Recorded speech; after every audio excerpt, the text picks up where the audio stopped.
Et si la défaite de Bolsonaro et la demi-victoire des démocrates indiquaient un changement d'époque bien plus important?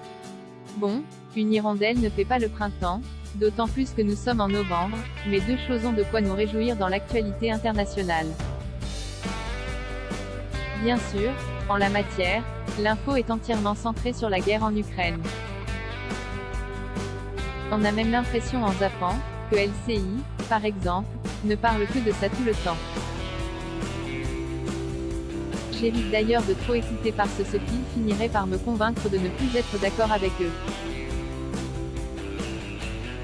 Oui, Poutine est l'agresseur, oui l'Ukraine est la victime, ça ne fait aucun doute, mais ils vont finir par fatiguer les gens d'autant plus que toutes les informations et tous les commentaires, en général donnés par des militaires à la retraite ou des experts d'instituts géopolitiques dont on n'avait jamais entendu parler jusque-là se révèlent forcément pro-ukrainiens et sans la moindre nuance ou la moindre contradiction. Avec la libération de Kherson, ce n'est pas compliqué, on a l'impression que les chars ukrainiens fournis par l'OTAN sont à 10 km de Moscou.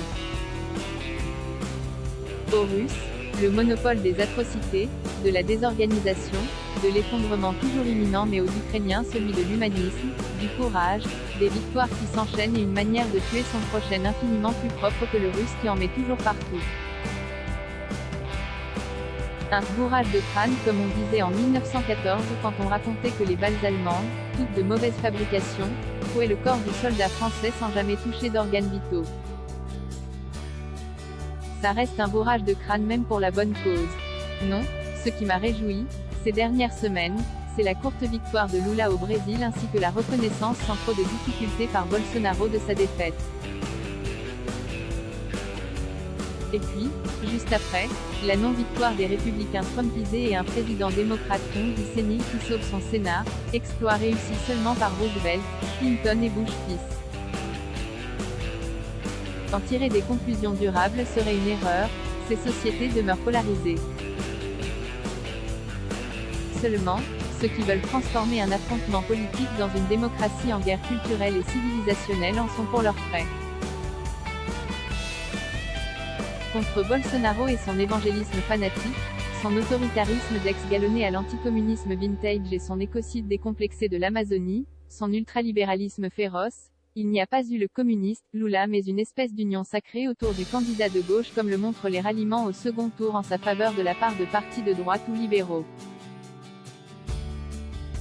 Et contre Trump instrumentalisant les théories du complot, pratiquant le négationnisme électoral, hystérisant les pulsions xénophobes et faisant régresser les USA façon la servante écarlate et la case de l'oncle Tom, les électeurs américains, et les électrices, concernés au premier chef par la fin de l'arrêté Roe v. Wade, ont préféré une vision plus calme, oui tout simplement plus calme, de leur pays. Les peuples finissent peut-être par comprendre que l'insécurité culturelle, le grand remplacement, bref toutes ces marottes mortifères tellement à la mode, sont l'ultime ruse du capitalisme pour masquer un déclassement social sans précédent lié à une répartition toujours plus inégalitaire de la richesse et un effondrement écologique imminent. Et que, dans un tel contexte, baisser les impôts des riches pour qu'ils puissent rouler en Hummer tout en interdisant à leurs filles d'avorter, ce n'est pas franchement un projet de société bien exaltant.